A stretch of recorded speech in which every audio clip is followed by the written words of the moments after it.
Welcome, everybody. We will be starting in approximately 2 minutes or less.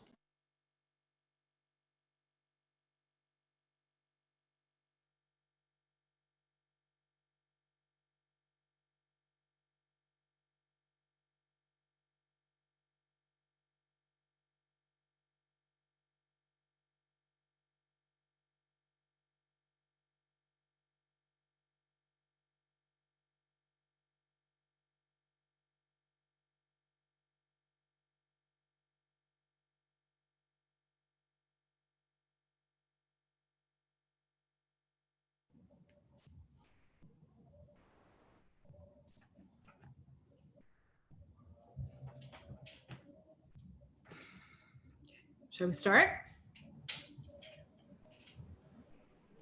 Okay. Welcome, everybody. I'm Akiva. I'll be running the back end of the show today. The students, Adela Kohab and Jonah Karsh, will be introducing and questioning our speakers. I will host the audience Q&A after. If you have any questions, please email them to gerard@lawfareproject.org. That's GERARD@lawfareproject.org. Two quick notes.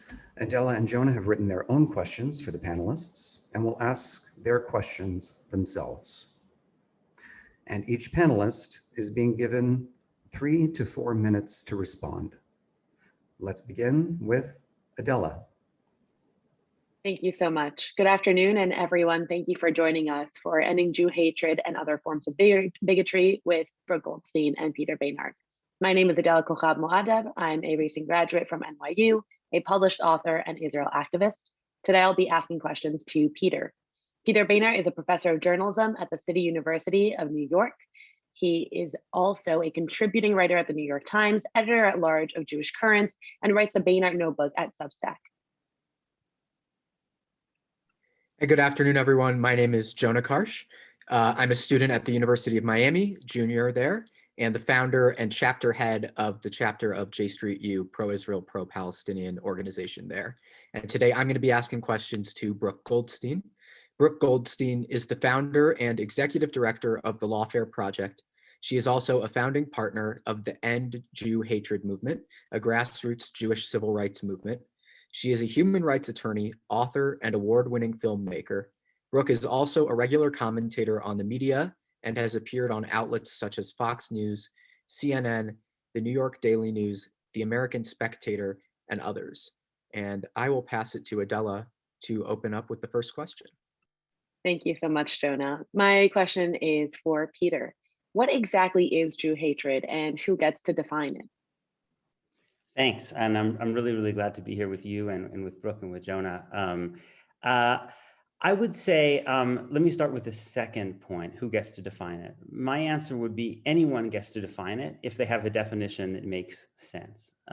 So Maimonides, famously said when asked why he had learned astronomy from the idolatrous Greeks, he laid out the principle that you should accept truth from whatever source it comes.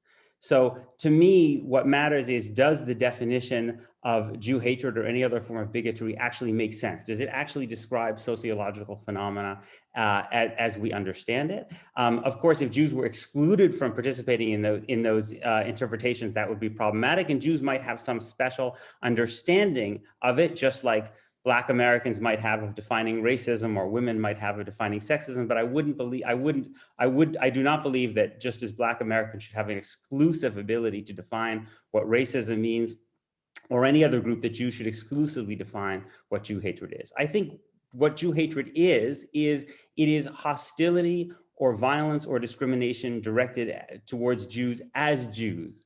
So that if you say that Bernie Madoff is a crook, that itself, in of itself, is not Jew hatred, right? Because there's rational reasons for believing that Bernie Madoff may be a crook, irrespective of his Jewishness. But if you suggest that it is his Jewishness that was the reason that he did that, if you suggest that there is some inherent characteristic that leads particularly Jews to do these kinds of things, then I think you've crossed the line towards a hostility towards him that is a hostility towards him as a Jew. And I think that's the line. It's not always a simple line to understand, but I think that's the key question. Is this opinion, a negative opinion, directed at a particular person or institution because of their behavior? And it would be if other institutions or people who were not Jewish were behaving this way?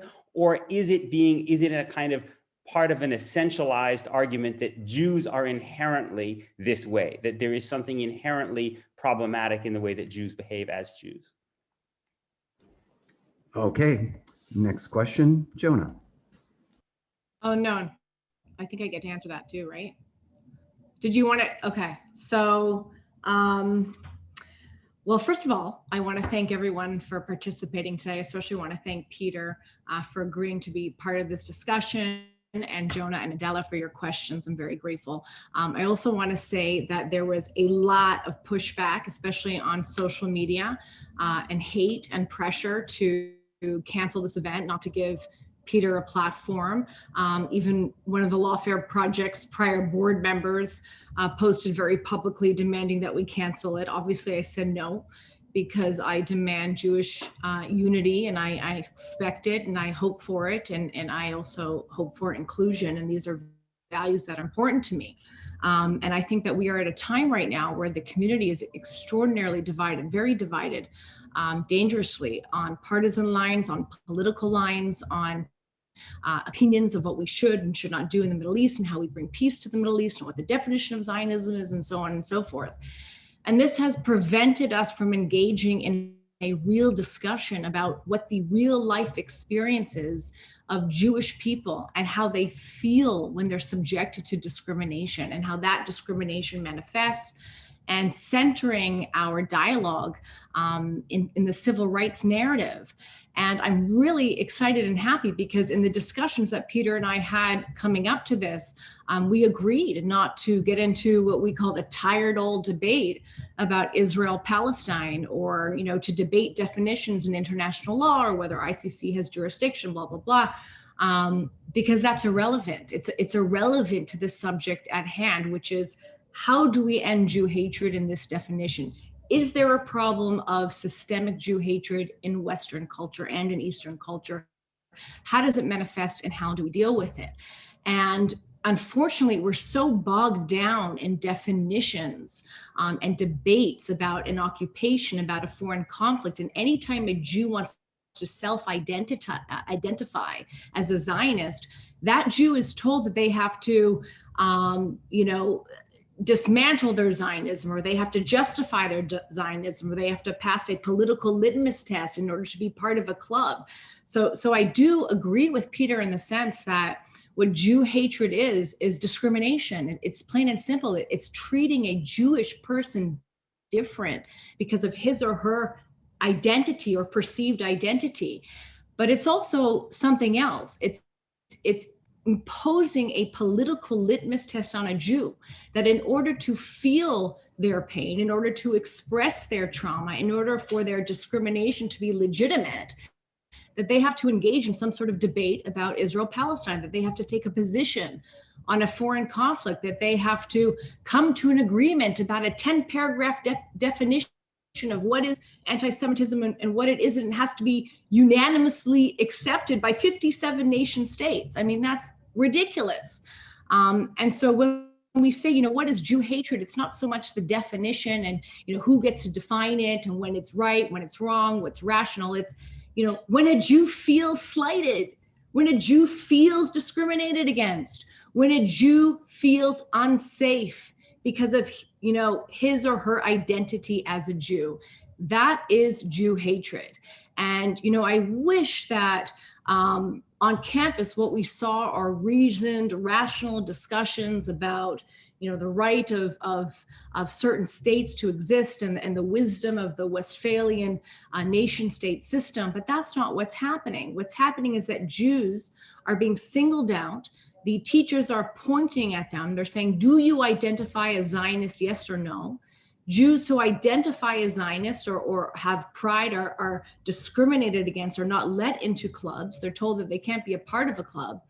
And no other minority group is given this political litmus test. Chinese students aren't said, or Asian Americans aren't told that you can't have a discussion about anti-Asian hate in this country unless you take a political position or engage in some sort of political debate about China's handling of COVID, or you take a position on whether the ICC has jurisdiction over Chinese alleged human rights abuses.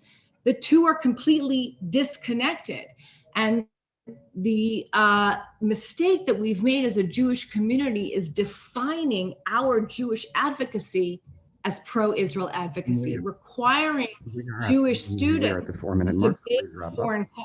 4 minutes, okay, to debate a foreign conflict in order to express their identity and demand inclusion. So to conclude, really the ask is, can we engage in an emancipatory civil rights movement?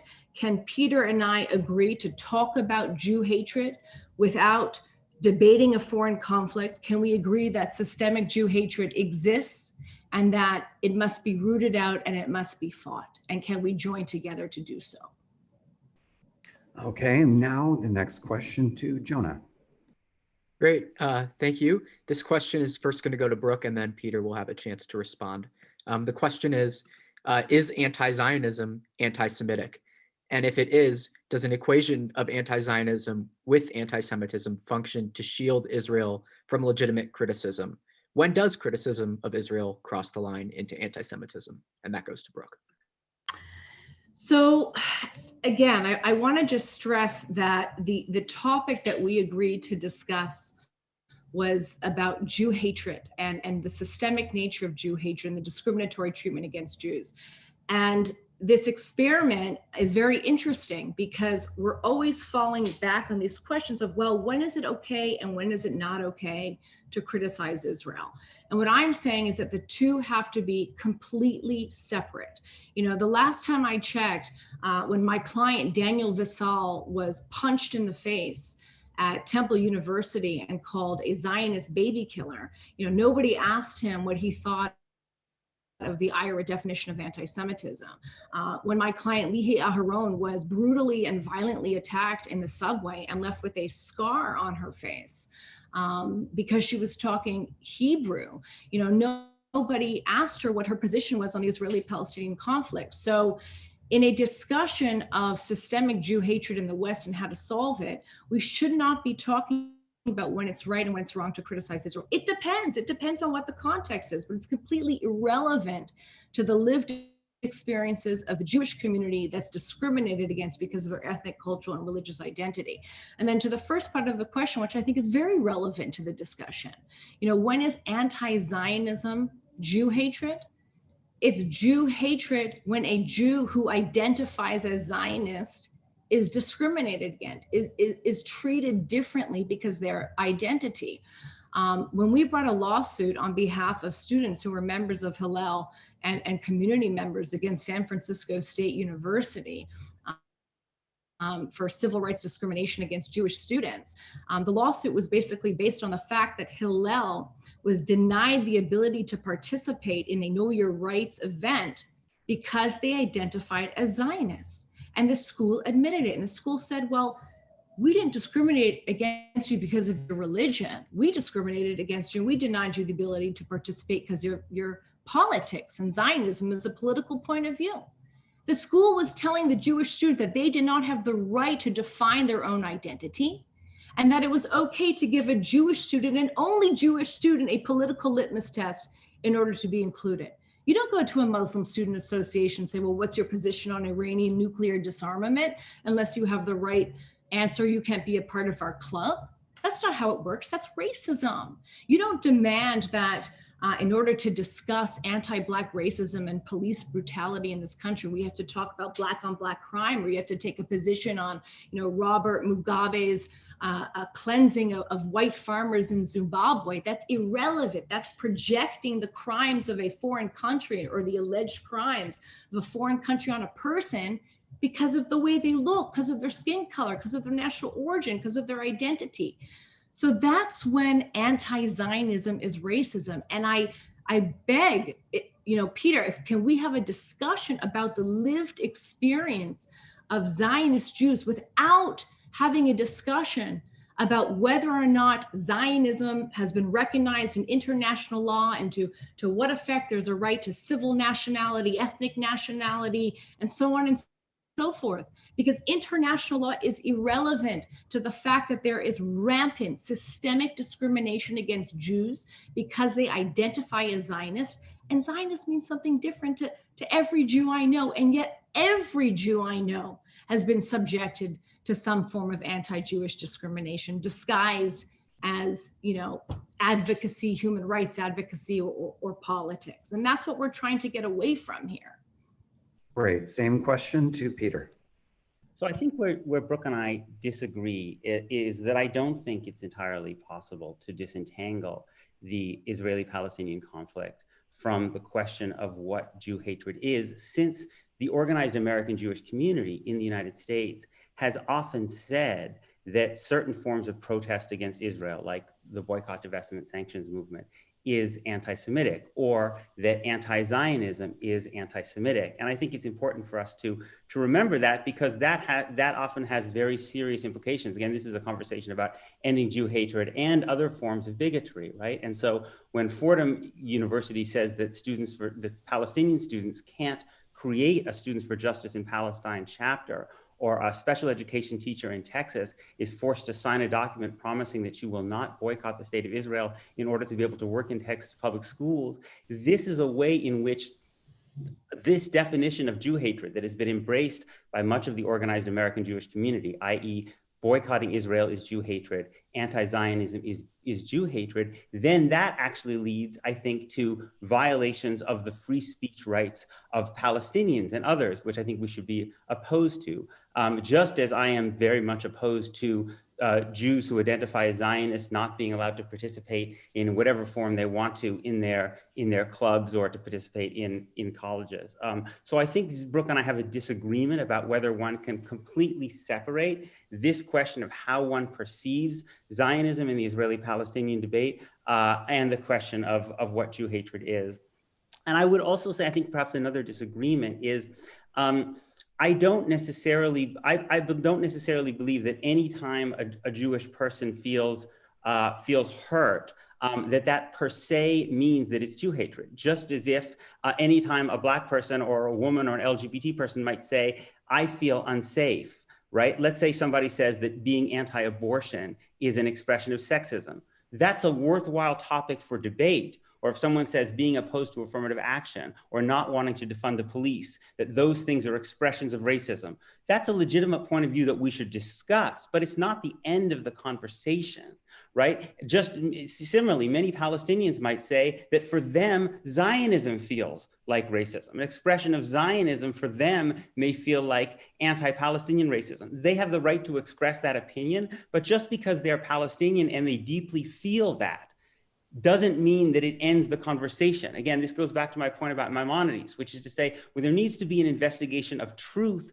which is separate simply from someone's feelings of discomfort. Those feelings are very important, but if we end the conversation simply with those feelings of discomfort or unsafety, then I think we actually get into the very problem of creating quote unquote safe spaces where we limit the possibility for open debate. So I don't want Jews to do that, and I don't want other groups to do that. No, I hear you. I think to respond to that, what's really important to note is I agree that we have made a critical mistake as a Jewish community in insisting that the discussion around Jewish civil rights also center on taking political positions about a foreign conflict. But if you are arguing, which you often do, Peter, that criticism of Israel is not anti-Semitic, okay, then when we're going to talk about anti-Semitism, can't keep imposing criticism of Israel. We have to create a separate space to talk about what the Jewish community is experiencing. Now, even if Israel adopted every single policy prescription, okay, that you're suggesting, there would still be Jew hatred. Jew hatred is a systemic problem. It's a disease of humanity. It existed before the state of Israel was created, while it was being established, after it was established. And nothing that you and I do is going to solve it. And I agree with you that we shouldn't be mixing definitions of criticism of foreign countries when it comes to whether or not Title VI of the Civil Rights Act applies to protect Jewish students. And we were extraordinarily divided as a community, okay, along partisan and political lines and around issues of the Middle East conflict. And we couldn't agree that a Jewish student is deserved of equal protection under civil rights law when they harassed and they are discriminated against.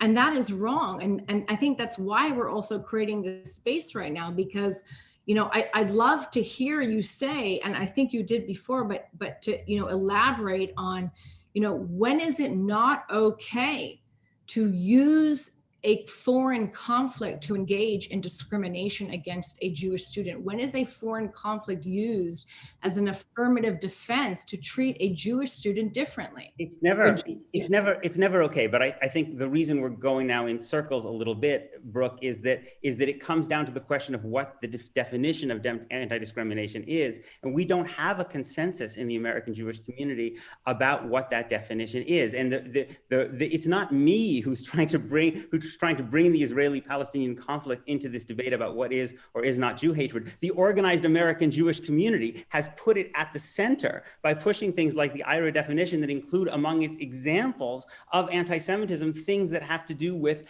how you respond to the Israeli-Palestinian conflict. So that's why I think the two can't entirely be disentangled.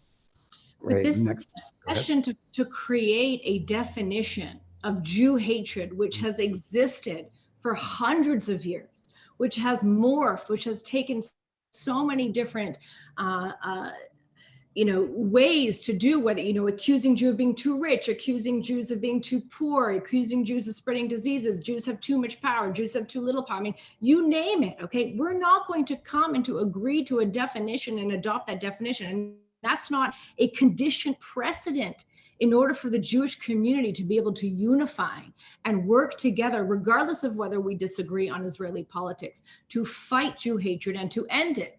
Right, so but what consequences should somebody face if they engage in Jew hatred? Meaning, like you and I agree on the definition, treating a Jewish person differently than you treat someone else because of their identity. What consequences should then ensue? If a teacher says, you cannot join our club because you are a Zionist Jew, should there be consequences? If somebody says, picks on a Jewish student in class and asks them to define their Zionism, is that akin to making a Black person stand up in class because of their skin color and asking them to define anti-Black hatred? Unless we can come to a consensus on the definition, your experience is not valid. No, you're giving examples, Brooke, that I think fall clearly on one line, which is to say, if you expect a Jewish student, and then I think we should probably go to the next question, if you expect a Jewish student simply because they're Jewish to be responsible for defending the positions of the Israeli government or opposing the positions of the Israeli government simply because they're Jewish, I think you and I would agree. The problem is there's a whole large swath of subjects, again, anti-Zionism, BDS, double standards, all of which there is a wide diversity of views in the American Jewish community on whether those things constitute Jew hatred or not. And those things are involved with the Israeli-Palestinian conflict. And that's why I believe that ultimately the two conversations are connected. Well, I think we're getting somewhere, so I just want to hold on this point. Can you agree that anti-Zionism, as it manifests by treating a Jewish person different because they identify as Zionist, or forcing that Jewish person to define their Zionism, is a form of bigotry? Well, if by anti-Zionism you are treating Jewish people differently, yes, but it's also important to remember that oftentimes oftentimes it is Jewish students or Jewish people, right, who are also victimized by these rules that essentially discriminate against anti-Zionists. I mean, there are laws passed in state legislatures all across the country, right, that essentially are victimizing people who take anti-Zionist positions. And a significant number of those people are actually Jews as well. So if we're going to speak out about ways in which Jews are victimized for their Zionism, we should also speak out about ways in which Jews are victimized for their anti-Zionism. So I don't know of any law. Look, we got to get to these other questions, don't we? Let's go back to the program, and I'm sure we'll have more room for debate. Next question to Adela. Great, thank you so much. So Peter, a lot of attacks against Zionists and Jews in general center around the accusation of Jewish misuse of power. While historically Jews have often been the victims. So how can the Jewish community leave behind a victim paradigm and embrace confidence and strength and power without becoming oppressors, or at least perceived as oppressors? It's a great question. And I think it's actually, it's a very fitting question for the days leading up to Pesach, because if you think about the lessons that we are encouraged to draw, right, from the fact that the Jewish people is a people that is formed in slavery, right? In the book of Genesis, you have a family, and then that family becomes a people, becomes a nation in bondage in Israel, in Mitzrayim, in Egypt. One of the things we're supposed to take from that, in addition to remembering it, is to remember it so that we don't do it to others, right? It supposedly says 36 times in the Torah that we know the heart of the stranger because we were strangers in the land of Egypt, and therefore we must not treat others in the ways in which we were mistreated. And I think, in fact, you could argue that I've heard some scholars suggest that the whole reason that for the existence of the story of slavery in Egypt is so that Jews would not ultimately create a kingdom of their own without knowing what it felt like to be subjugated first. So it seems to me in our own tradition, we have enormous resources which talk to us about remembering the experience of our oppression so that once we do gain power, and we do have some degree of power today, given that Jews have a state of their own, that Jews don't use that power to victimize others. And for me, in a modern context, what that means particularly is that all people, including Palestinians, deserve to be citizens of the country in which they live. Millions of Palestinians in the West Bank and Gaza are controlled by the state of Israel, but are not citizens of the country that controls their lives. And it means that there should be equality under the law. So it seems to me that is a modern way of understanding this kind of ancient injunction we have to remember the heart of the stranger because we were strangers in the land of Egypt. Okay, so again, I want to say that we're having a conversation about, systemic Jew hatred in the West and ending discrimination against Jewish people because of their ethnic, cultural, and religious identity in the West. And I do appreciate the Passover story, but I want to keep it on topic.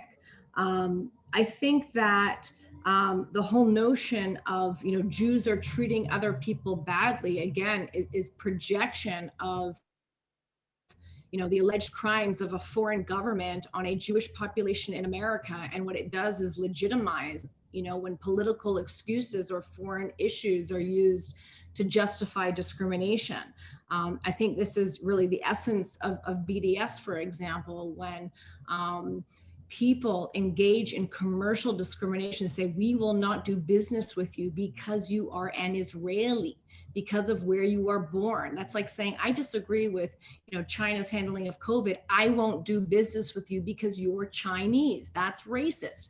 I have a problem with Iranian nuclear disarmament. I won't do business with you because you're Muslim or you're Iranian. That's racist.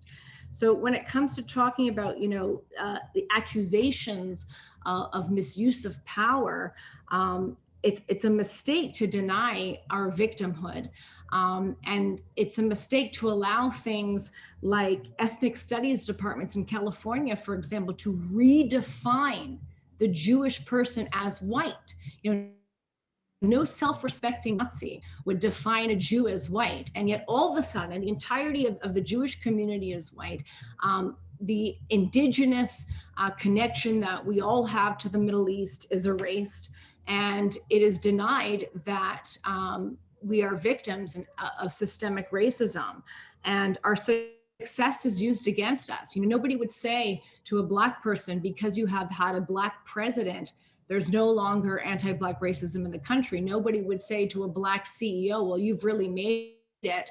You know, you must have not ever experienced racism, and how could you? You're so successful. And this is what's happening to the Jewish community. Even the notion that we're so successful and we're so powerful, you know, is wrong. It's a trope. If you look, over half of all Holocaust survivors in the United States are living under the poverty line. It is an abhorrent statistic. So it's really important that we reclaim our victimhood status, that we demand equal protection as a minority community. And I think it's beautiful, however, that the Jewish community, even though we resist it, we've had a history of persecution and genocide that is so traumatizing. And yet we resist this victimhood status. We resist claiming it. I think that's a strategic mistake, because you deny the trauma, you deny the experience, and you are preventing the opportunity of people to engage in communal discussions about what it feels like to be traumatized as a Jew, no matter how successful apparently you are on the surface. Can I just jump in on that? Because I wanted to just respond to the claim that the BDS movement is inherently anti-Semitic or racist. Both had unused time, so 30 seconds each, please. Okay, I would simply say, if you are a group that is suffering structural discrimination, again, Palestinians and Jews who live in the West Bank live under a different law. Jews have full civil rights and free movement and voting rights and citizenship. Palestinians have none of those things. And then you boycott the state and the institutions that are violating your rights. That is not, I'm not a supporter of the BDS movement, but that is not anti-Semitic any more than it was anti-Russian for Jews to boycott the Bolshoi Ballet in the 1970s when the Soviets were discriminating against Soviet Jews, or it was anti-Afrikaner or anti-white for Black South Africans to boycott apartheid South Africa. If you are boycotting, if you're engaged in a boycott because you are being denied basic rights, and you are boycotting the state that is denying you those rights and the institutions of the state, it seems to me that's something that Black Americans have done, Black South Africans have done, Jews ourselves have done, and it is not inherently discriminatory. 30 seconds to Brooke. Okay, so I never said that the boycott movement is inherently racist. And again, like, you keep talking about a foreign conflict, you keep talking because it's inextricably linked to our conversation. They're not. Look, in theory, a boycott movement against the state is brought it up. Racist, but that's not what's happening. You know, we sued the National Lawyers Guild for unlawful discrimination because my client, a company in Israel, attempted to buy ad space in the National Lawyers Guild annual journal, to which they responded in writing, "I'm sorry, we don't do business with Israelis. We have a boycott resolution." Now, this client, who happens to have been born in Israel, has nothing to do with the Israeli government policies. And to discriminate against someone in a commercial context because of where they were born is not only wrong, it's illegal. And that's why the National Lawyers Guild settled with us by reversing their pro-BDS resolution and enacting a new resolution, which was required in the settlement agreement, that they do not support any type of discrimination in a commercial context against someone because of their race, ethnicity, or national origin. That's what BDS is: discriminate against somebody, a person or a company, because of their national origin. And that is bigotry. Okay, Peter, I see you want to jump in. If we're going to do it, we'll go 30 and 30. Bigotry to boycott the Bolshoi Ballet because it was a Russian dance company that was representing a state that was discriminating against Jews. Anyway, I'll let us go on to the next question. State-owned, that's different, but that's not what's happening. In practice, Jews are being discriminated against because their ethnic, cultural, religious, and national identity and a foreign conflict, the international right to a state, or whatever your problem is with Israel, is being projected on them. And that is wrong. That's not what it says. It does not speak about Jews per se as Jews. It speaks about about a particular set of experiences with the Israeli state and its institutions. You know, we can go on. Our next question is from Jonah. This question will go to Brooke first. So we're moving now from the section of our discussion that was on what is Jew hatred into the section that is about how we defeat it. So, Brooke, in our Jewish communal discourse, the dominant narrative is that Jewish college students feel scared on campus because of anti-Semitism. And I've seen that firsthand, and I know that that's true for some. But in my personal experience, I actually feel least safe as a Jew inside of my campus Jewish community because I'm critical of Israel and the occupation, and my Hillel is very defensive against criticism of Israel. Hillel is doing this in the name of fighting anti-Semitism and keeping Jews safe, but it's also making Jews like me feel unsafe. So my question is, how do we balance those two things, and is that strategy working? So first of all, I want to say I don't speak for Hillel, but there is no excuse to make a Jewish student feel unsafe and unwelcome because of that student's positions on the Middle East or their positions on Israel. This is the essence of the problem with our community right now, that we are so divided that we cannot come together to fight anti-Jewish discrimination in a civil rights context because we're too busy excluding each other and fighting over a foreign conflict over which we have no control. So I'm sorry for this experience. There's no excuse.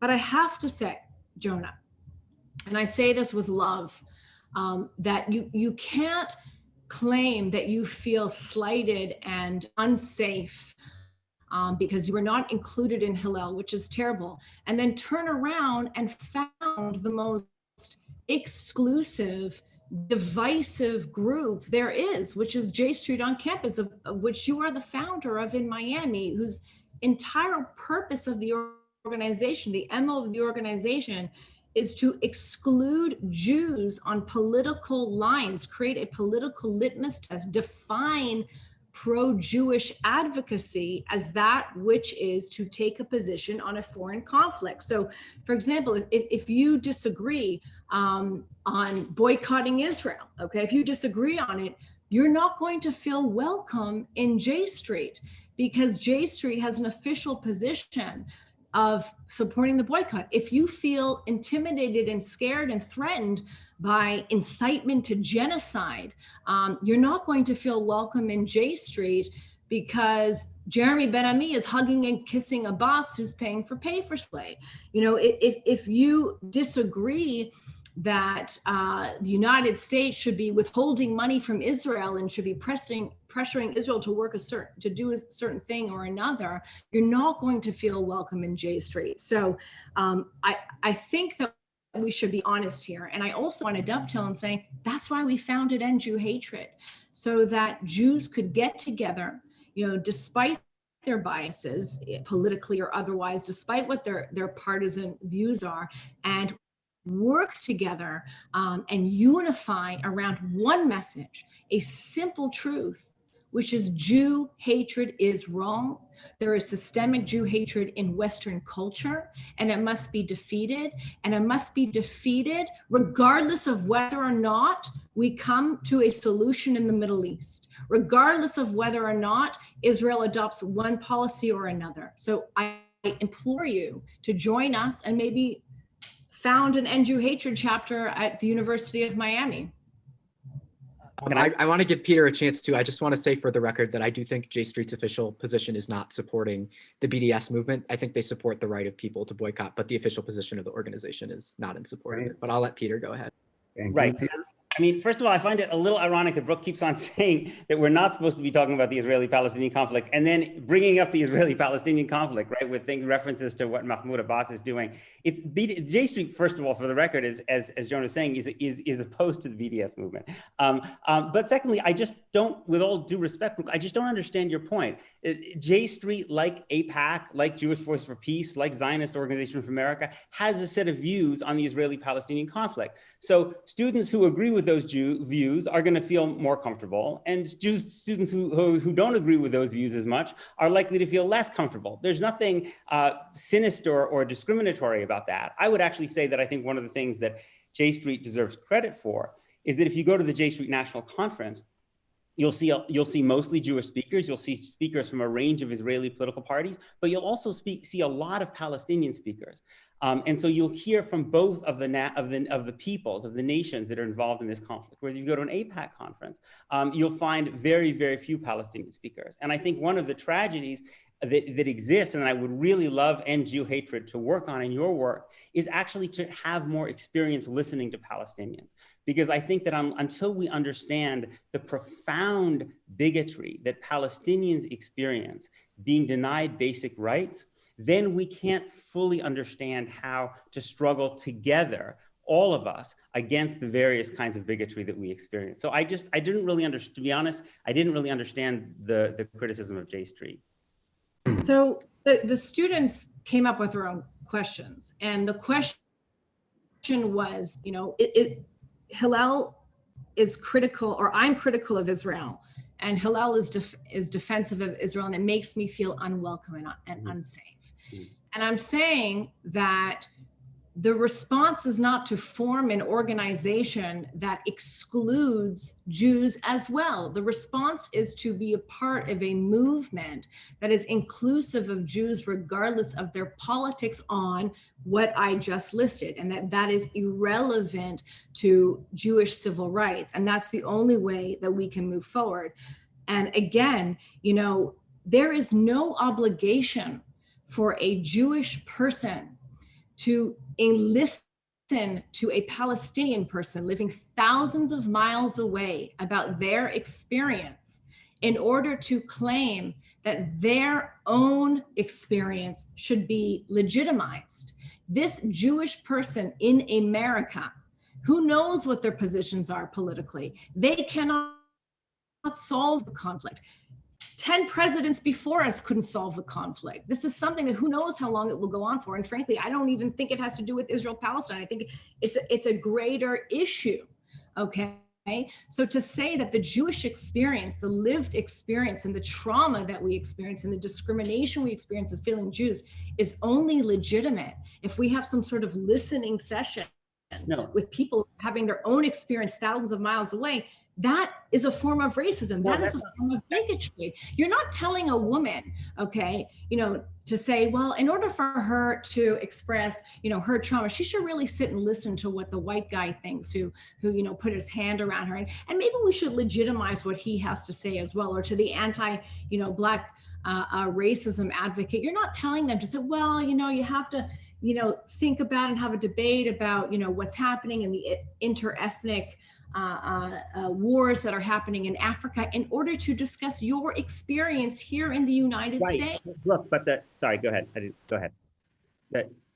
Right. That's 45 this seconds. Conversation about ending Jew hatred and other forms of bigotry. So what I was saying is, as we struggle against Jew hatred, we also have go to Adela's question about Jewish power.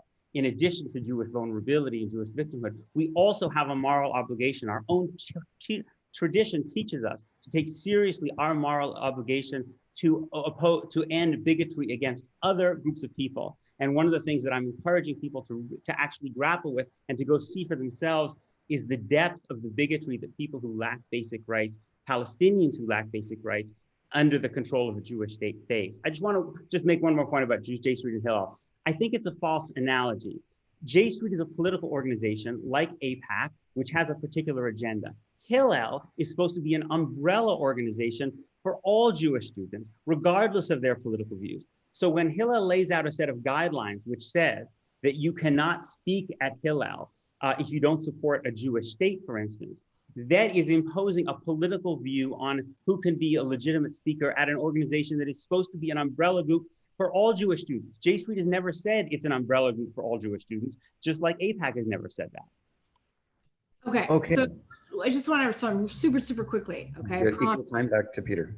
I asked to have a discussion about ending Jew hatred and systemic Jew hatred in the West, to which, Peter, you so kindly agreed to, but on one condition. And other forms of bigotry. Remember, rename the event Ending Jew Hatred and Other Forms of Bigotry. And I'm saying, what is it? What is it of the trauma that we experience here as Jews? You know, what is it that makes us say that we cannot claim that we've been discriminated against? We cannot legitimize our own personal experience. Did my Zoom just cut off? Hold on.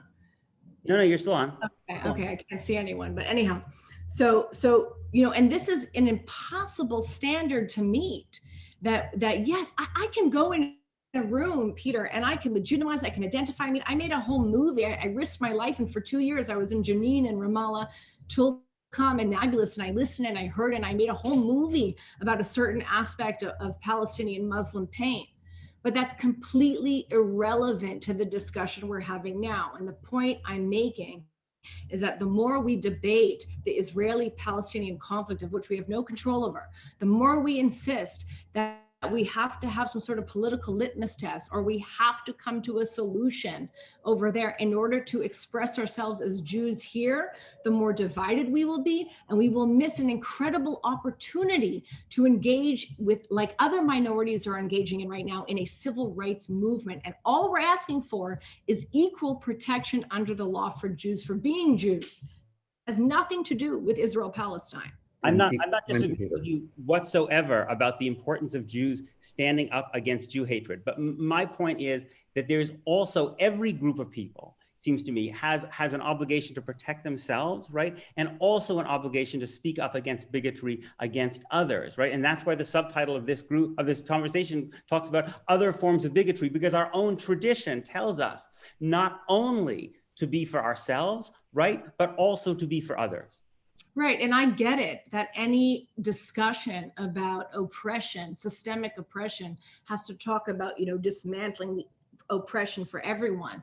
But I just don't think that's what you mean. I don't think that what you mean is that the California Ethnic Studies curriculum must include a chapter on systemic Jew hatred that doesn't discuss Israel-Palestine conflict. You know, is that what you mean? That we should tackle anti-Jewish racism the same way that we're tackling racism against other forms of minorities, and that Jews deserve to be included in ethnic studies?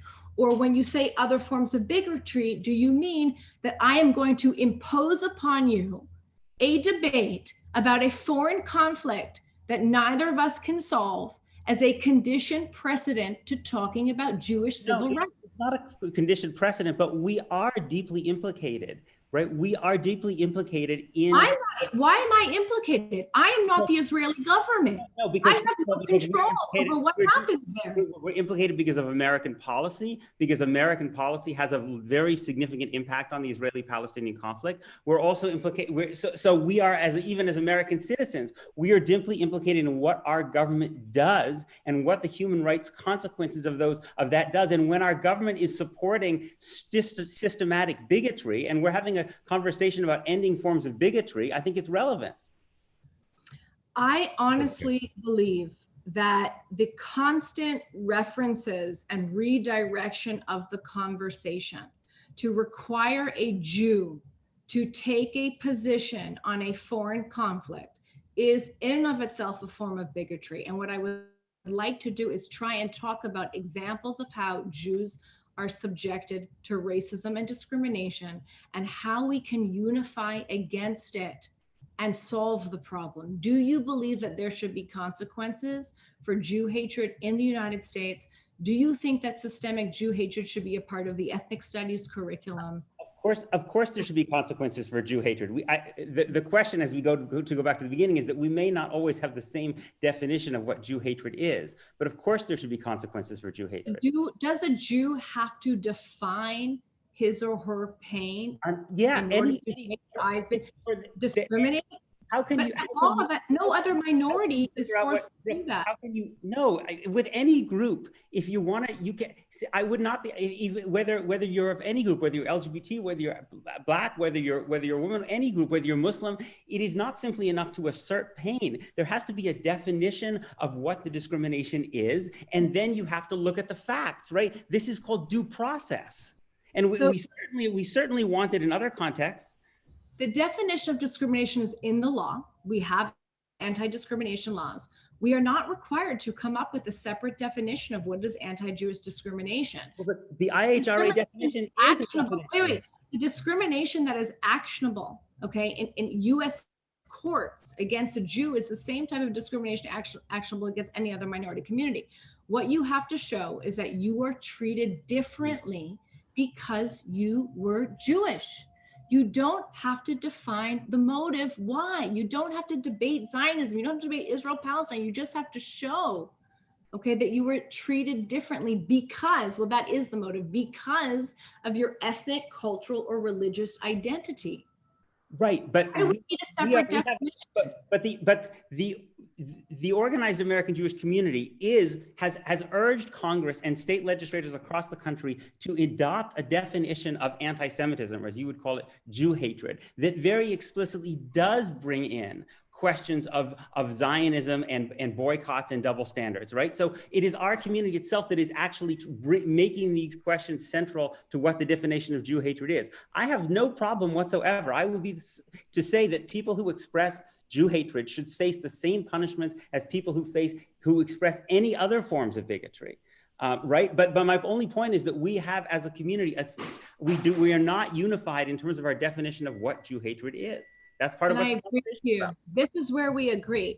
You know, it is, again, and we'll move on right after this, but I just want to stress, when you say that it's not anti-Semitic to criticize Israel, and criticism of Israel should not be the definition of anti-Semitism, then when we're creating a space to talk about anti-Semitism and Jew hatred, why are we constantly talking about criticism of Israel? Why are we talking about Israel-Palestine? Why are we talking about the lived experience of a Palestinian under Israeli occupation? Why don't you tell them ways? This is so ironic, right? Because the organized American Jewish community itself. You're against it and I'm against it. So let's not talk about that. Let's leave Israel-Palestine and criticisms of Israel and the Palestinian experience, because we can have another webinar. I'm happy to have you and I may agree on this, but the reason we don't have a consensus definition of Jew hatred in the American Jewish community is because most of our communal leadership wants to define Jew hatred as involving anti-Zionism and boycotts of Israel. If you don't agree with that, I'm with you. Okay, let's leave it at that, please. Very entertaining. Let's move to the next question. Adela. Thank you so much. So a lot of this was covered, so I kind of want to center it a little bit back, right? Being a Jew in the diaspora. Being a Jew in the diaspora, it doesn't matter what your views are on Israel, you can still be subject to experiencing anti-Semitism and anti-Jewish discrimination. It doesn't matter, you know, what your views are. If no one asks, you're still subject to that same kind of discrimination. So what does Jewish activism in diaspora look like? What tactics do you believe are effective? What has not been effective until now? And in short, how can we unify the Jewish community to end Jew hatred while living in the diaspora? So I think if you look at the most violent expressions of Jew hatred that we've seen in the United States in recent years, for instance, the Pittsburgh shooting, one of the things I think you see is how deeply intertwined the Jew hatred is with hatreds of other groups. So let's look at the guy who committed that murder in Pittsburgh. What we know about him is that he did not, what originally seemed to obsess him was the idea that there were migrant caravans coming from Central America to the United States. And from there, he got this insane idea that it was the Jews that were behind these migrant caravans, and therefore that the Hebrew Immigrant Aid Society and the synagogue in Pittsburgh, which was working with HIAS, was responsible for these migrant caravans, and therefore it needed to be attacked. I think there's a very important lesson here, which is to say that Jew hatred very frequently moves in tandem with other forms of bigotry because Jews are different. Jews are often seen as outsiders. And when you have movements in society, like a white nationalist movement that it defines Americanism in a very exclusive terms, right? Such that to be Muslim is not fully American, or to be an immigrant is not fully American, that very often Jews become victimized as part of that. And I think that the fundamental lesson is that part of our struggle against Jew hatred has to be a struggle against all forms of hatred and bigotry in the United States, because they're so often interlinked with one another. One of the reasons it was so important that Jews supported the civil rights movement was because in fighting the civil rights movement, the segregationists who opposed the civil rights movement were very, very frequently expressing Jew hatred as well. They were claiming that Jewish communists were behind the civil rights movement. Very, very frequently, you find that Jew hatred is deeply intertwined with anti-Black racism, with nativist anti-immigrant sentiment.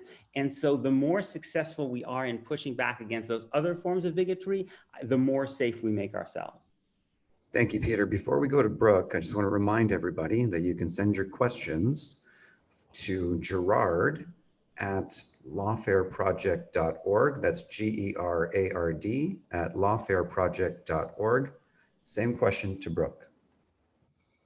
So I think I agree with Peter in the sense that Jew hatred must be fought alongside the fighting of other forms of bigotry. And I would still like to know, maybe I missed it, if he thinks that systemic Jew hatred should be taught in ethnic studies curriculum. I think that's really essential to the issue, because if you do think they're intertwined, they absolutely should be taught together, and Jews should not be excluded from that.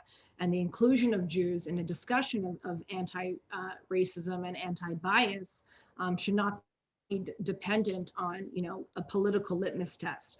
And I also wish it was the case that Jews could march freely and openly in these movements, but that's just simply not the truth on the ground. I mean, everybody heard about when, the Jew hater Linda Sarsour said you cannot be a Zionist and part of the women's rights movements. Jews are being excluded from minority rights movements, which is a shame, because as Peter mentioned, Jews have always been at the forefront for fighting for the civil rights of other communities. So the question is now, and I think with the topic that we agreed to talk about, is what does a Jewish civil rights movement now look like? Jews are very happy to march for Black Lives Matter. They're happy to march for LGBTQ rights, happy to march for BLM, but they're not able to march for themselves. I mean, End Asian Hatred is trending all over the Jewish net right now in social media. Why is it so hard to get End Jew Hatred to trend? Is it because we have associated with Jewish advocacy political advocacy, that you must debate a foreign conflict? And that's just not as sexy as going to, a Breonna Taylor rally and posing for a selfie with your fist in the air. That's how you support other minorities. But in order to support Jewish people, you have to take a position on Israel-Palestine. I think that's, a critical and strategic mistake. So, Jews really should continue, obviously, to march in other movements, as long as they're not mired by Jew hatred, but we have to march for ourselves. And we have to get over the internal conflicts in order to show up for ourselves. And the time to do that, I think, is now. But unfortunately, Jewish organizations, maintain that shut still narrative. When I'm organizing a protest for End Jew hatred, we're getting an enormous amount of communal pushback saying, don't do it, don't show up on the street, you're going to make things worse. And obviously, that's an expression of trauma from the pain that we have, whereas other communities recognize that showing up to protest hatred against their minority status is supportive. The Jewish community feels undermined. When I first founded the Lawfare Project, several heads of organizations called me up and said, "What are you doing? You're too aggressive. We're working behind the scenes to solve the problem. You're coming in and being too aggressive." And I'm thinking, will the NAACP ever accuse a civil rights group that's bringing anti-discrimination lawsuits on behalf of Black people who are discriminated against as being too aggressive? And what's with this behind the scenes advocacy? Civil rights is not a behind the scenes thing. It's a show up now and protest on the street thing. So we have to change the narrative. We have to adopt civil rights terminology, and we got to throw the Israel-Palestinian debate, into a separate bucket when we're talking about Jewish civil rights issues, because it really undermines our cause and prevents unity. And I think that this generation really craves authenticity and a movement that recognizes and heals our trauma and centers around what it feels like and what it means to be a Jewish person today in the West. Peter, you have just over 1 minute of unused time, or we can go to the next question. Let's go to the next question. Okay, next question, Jonah. So I hear Brooke saying that, you know, we want to table the Israel-Palestine debate a bit. I mean, I wrote this question ahead of time, and I think as Peter says, and I would agree with him that that Israel-Palestine is still it is sometimes inextricably linked to the way anti-Semitism is experienced, to the way accusations of it are wielded. So, you know, we obviously disagree on the Israel-Palestinian conflict. In my opinion, the occupation of the West Bank is really catastrophic. I'm really sympathetic to the Nakba, the 700,000 Palestinians who were displaced from their homes during 1948. And my question for you is, how should Israel address these issues? But I think more to the point of our panel, how might your proposal for this affect the safety of Jews from Jew hatred and anti-Semitism? Because of course that matters too. So how Israel deals with its issues is up to Israel. It's a democratic country. There's an election happening on Tuesday. I hope they come up with some very innovative solutions, because nobody has been able to solve the issue. I obviously have my own views, but again, this is a space where we're trying to talk about the lived Jewish experience and the pain and the trauma and the discrimination and the racism that Jewish communities in the West experience. And again, at risk of repeating myself, I don't have to talk about the Nakba in order to legitimate my experience. I don't have to define or justify my Zionism to have been, you know, subjected to discrimination because of my cultural identity. And, you know, what I ask really is just an unequivocal condemnation of Jew hatred without having to debate a foreign conflict. And if you're not able to do that, the question is why? And let's create a space to talk about that, why that is, why we have to constantly impose upon ourselves a political litmus test. And more importantly, are we going to impose on other minorities the same political litmus test? That what we are invited to talk about webinars of anti-Black racism, that we're going to force them to talk about a conflict in South Africa. Or if we're going to be, you know, talking about anti-Asian hatred, are we going to impose the same sort of test on them to take a position on China's policy vis-a-vis its Muslim minority community, and, you know, whether not the ICC has jurisdiction to investigate it. I really think the two are completely separate. And that's what I have to say.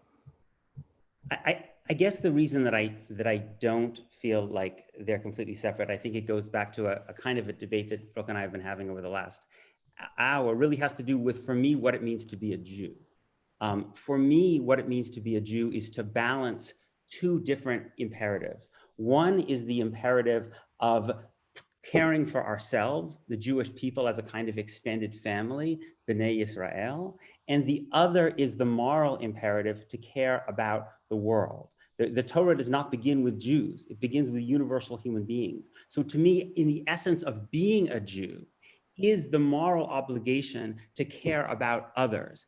And yes, I would absolutely hope that would be true for every other group, right? So that it's not enough if Louis Farrakhan is supporting the rights of Black people, it's also unacceptable, right, for him to be anti-Semitic and homophobic. It's not enough just for him to care about his group as he perceives it. It's also unacceptable for him to support bigotry against other groups. And that's why I think the structural discrimination that Palestinians face in the West Bank, that Brooke and I are, as Americans, we are implicated in, because our government gives Israel $3 billion of virtual unconditional aid a year. Virtual.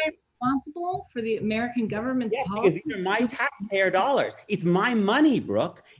I am funding, I pay taxes to the US government, and the US government does that. And so I speak about it, about all range of policies of the US government that don't express my value. And for me, listen, why don't I just finish, and then you can certainly respond. For me, as a Jew who believes that all people are precious and created in the image of God, for me to see millions of Palestinians living in a country that controls their lives when they do not have citizenship. They cannot vote for the government that controls their lives. They live under military law. They need a military pass to travel from city to city. This is a profound violation of the human dignity that is precious to me as a Jew. And so just as a Jew, I would have opposed segregation and Jim Crow and apartheid and discrimination against the genocide against Uyghurs in China. As a Jew, I am obligated to oppose that bigotry against Palestinians in the West Bank, especially because my taxpayer dollars as an American are going to help subsidize it. So yeah, you can oppose it, but does that make you a one-trick pony? You know, I don't think so, Peter. I think that you're super smart. And I think that we've heard you've gone on stage with Brett Stevens, and you've debated all this stuff before. But your identity as a Jew, I think, is beautiful, and that you feel responsible for other people, even though you have absolutely no control over their future or what the American and Israeli policy. I think that's a beautiful thing, but it's totally irrelevant when you're talking about the question of why there is anti-Jewish discrimination in this country. And the converse, has to be true. So if I'm Chinese or if I'm Asian and I want to talk about anti-Asian hatred and I don't want to debate China's handling of COVID, does that mean that I don't care about people who were killed from COVID? If I don't want to take a position on the treatment of Muslims in China, does that mean I don't care with them?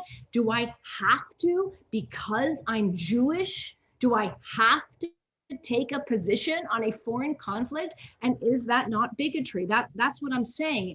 And look, Peter, you are a smart guy, and you're a Rhodes Scholar, but Cecil Rhodes was the biggest colonialist there was. I mean, the man went and plundered South Africa, and now he's funding your degree. So renounce your degree. I mean, let's stay consistent here. There's so many facets and different parts of my personality and your personality, and they're beautiful. And I'm happy that we're having this conversation.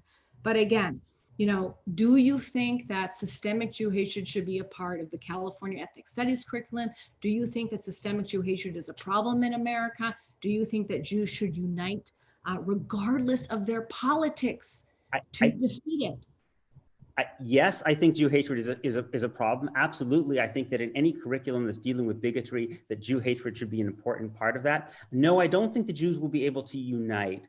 We are a very, very diverse community. We have a very, very wide range of experiences, of different commitments. And so I think that unity is an unrealistic goal for Jews. I think what is a realistic goal is civility, respect, and love, and the recognition that we are a kind of extended family that should look out for one another. But that's not to say that we're going to agree. The Jewish tradition is multivocal, right? The Talmud is an argument between different people, oftentimes unresolved, right? They say teku, leave it for Eliyahu to determine. So I don't think that unity is a realistic goal. I think civility and mutual care is different than unity. So I just want to say, I do think unity is a goal, but I agree with you. I'm not sure if you mean that uniform agreement on a definition, okay, might not be possible, but I do think Jewish unity is possible. And I hope you think so too. And I think that we are showing that, some form of it can be possible, but I agree with you. We're never going to be able to come to a 10-paragraph definition that is unanimously accepted for Jew hatred, and no other minority community is subjected to this type of test as a precondition to have their civil rights enforced because they are a minority community. And that is the only point that I'm trying to make today. Okay, thank you very much. We're opening it up now to audience questions. Just a reminder, you can email your questions, and we don't have a lot of time left, to Gerard, Gerard, at lawfareproject.org. That's Gerard at lawfareproject.org. It's been a lively debate. Can we agree at the end, to start at the beginning, can we agree together on a shared definition of Jew hatred, what it is and what it is not? Start with, I guess, Peter. I don't think we're going to agree on a shared definition, but I think that there will be there may be elements that we can agree upon. I think what we could probably agree upon is hatred of Jews as Jews, or discrimination of Jews against Jews as Jews, that is clearly Jew hatred. I think where the community is very divided is about the question of, particularly about the question of what crosses the line into Jew hatred when it comes to responses to the state of Israel. And that's, again, I didn't create this as a conversation. This has been a major agenda item of the organized American Jewish community, and it's controversial even among American Jews. But on the question of, is it Jew hatred to treat someone differently because they are a Jew and to make some kind of essentialized claim about how Jews behave? On that point, I think we can. By the way, I'm just going to put my newsletter back in the chat in case anyone is interested. Go ahead, Brooke. So I'm very optimistic because I think we do agree on a definition, which is when a Jew is treated differently because their ethnic, cultural, or religious identity. So if we agree that treating a Jew different for being a Jew is wrong, then the next question is, okay, so what are the consequences if a Jew is singled out on campus and told that they have to define Zionism, or they have to renounce their Zionism in order to participate in a club, or if a Jewish person or an Israeli person, okay, because of where they're born, it's not a government official, is told that they cannot participate, or they're made to feel responsible for the crimes of a foreign government, which are projected upon them, and then they're blamed and they're treated differently because of it. Is that Jew hatred? Is it, Peter? I'm asking. If you were singling out someone for being Jewish, absolutely. If, on the other hand, if you were boycotting a country, right? And again, there's a long history of these kind of boycotts, right? Again, the boycott against South Africa. There were Jewish boycotts against the Soviet Union. There are all numbers of there are all manner of boycotts and sanctions that are imposed on China and other places. That is not anti-Semitic. So I think there's a distinction between boycotting Jews as Jews and boycotting the state of Israel and its institutions because you feel like you are suffering as a result of the discrimination that state is imposing upon you. I agree with you. And so the final question then, I guess, for me is must a Jew, because of the fact that they were born a Jew, must a Jew take a position on the Israeli-Palestinian conflict or on Palestinian human rights in order for their civil rights in the West to be respected and for their pain here to be legitimized? Can we have our own space here where we only talk about Jewish issues? Is that possible? Of course, a person has the right to speak about, and a person has the right to be interested or not interested in whatever set of particular political issues they are interested in. And it's wrong to expect and to demand or require that Jews have a particular view of the Israeli-Palestinian conflict, which is, by the way, the same reason that I think it's so problematic when anti-Zionist Jews are excluded from institutions like Hillel because they have the wrong position from Hillel's perspective on the Israeli-Palestinian conflict. My point earlier was that I personally feel a moral obligation as an American and as a Jew to be involved in opposing the bigotry against Palestinians, but I would not require any other Jewish person to take any particular position as a basis for having basic rights. Of course not. Would you be able to say we must end Jew hatred in our lifetime without qualifying that, without taking a position on? Jew hatred has been around since again, we're about to celebrate Pesach, right? Jew hatred has been around for 3,000 or 4,000 years, right? So I don't think it's particularly likely that Jew hatred is going to end in our lifetime. But I will certainly say that I support the effort of trying to combat Jew hatred as much as possible. Of course, I mean, how could I not? Right? I'm a Jew. I walk around. I'm not only a Jew, I'm a Jew who's pretty visible as a Jew in a lot of my life. Of course, I'm concerned about my children go to a Jewish day school where it has barricades against potential people trying to come in. I mean, I go to a synagogue which has armed guards. Of course, I want to end Jew hatred. It would be insane for me not to. Do you Okay, think great. do you think that whatever Israel does or the Palestinians do it is a reason why you have armed guards around your children's school? Do you think it's connected? I think that there are. So I think first of all, I think the probably the greatest violent threat to Jews, not the only violent threat, but the greatest violent threat to Jews in the United States. Again, just looking at the evidence of the murders that we saw in Pittsburgh and in California, comes from the kind of broader white nationalist sphere, which I think is part of the reason that we have to that it is very, very dangerous for elements of the Jewish community to kind of legitimize Trumpism and nativist and anti-Muslim and anti-Latino politics. But I think it's not only immoral, I think it also comes back to us.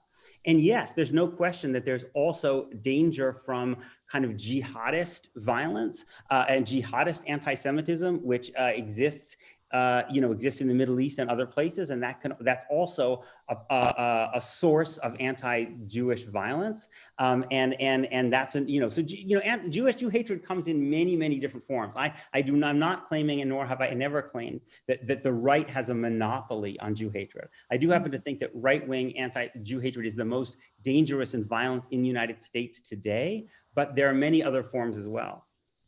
Okay, and if Israel adopted every policy prescription that you had, it would be irrelevant. There'd still be white nationalist Jew hatred. There'd still be jihadi. Sure. Yes, that's why. Jew hatred is an incredibly resilient force that has managed to exist in all kinds of different societies with all kinds of different rationales, right? But so for me, again, the moral imperatives are to oppose Jew hatred and also to oppose other forms of bigotry as well. Okay, good. We have some questions from the audience, but we do have to wrap it up quickly. From Marissa, what about the rise of anti-Semitic attacks in our own South Florida communities? Why are you so focused on the Israeli-Palestinian conflict? Peter, you just spoke, so I guess over to Brooke. Let's keep it brief. We are I feel like running. that question was for Peter, and I feel like we kind of talked about it, but if Peter wants to answer, he can. Okay. I guess I would just say briefly, the reason I care about it is because I have seen it with my own eyes. I've stood in Palestinian villages where every structure in that village was going to be demolished because people could not get building permits. That is, non-citizens under Israeli control. It's virtually impossible for them. I've seen my own Palestinian friends and how brutally they suffer because they lack the most basic of rights. And I feel as a Jew, a moral obligation to fight against that injustice. So that's why I care about it. And it's particularly, I feel that way as a Jew, because this is being done by a Jewish state that in some way speaks in my name. And it is also being supported by my government, the United States. So that's a moral imperative for me, just as fighting against Jew hatred is also a moral imperative for me and also a matter of self-protection and self-interest. And I'll just add also that, look, I've dedicated my career to Palestinian human rights as well. I risked my life to make a movie about the illegal and state-sponsored indoctrination of innocent Muslim children to become suicide homicide bombers. It's something that's totally ignored by the pro-Palestinian community. And the fact that the US government is giving money to support PATV, which airs cartoons teaching 5-year-old Muslim children to kill themselves, is a great human rights abuse. However, it is irrelevant to the conversation that we agreed to have today, which is, does systemic Jew hatred exist in the West and how can we unify against it? And I really strongly want to emphasize that we cannot fight against systemic Jew hatred if we are constantly bogged down and forced to debate a foreign conflict that is way more complicated than any of us understand or will ever understand. And then nothing we can do sitting here and debating on this webinar is going to solve it. So my sympathies are to the Palestinians, my Muslims, my sympathies are to Israelis. But again, it has nothing to do with talking about Jewish civil rights and our demand to have equal protection under the law. Thank you. We are well over time. I want to thank our esteemed guests, Peter, Brooke, Adela, and Jonah. And for everybody who asked questions, I apologize. We ran out of time. Let's do it again. Thank you all very much. Thank you. Thank you. Thank you, everyone.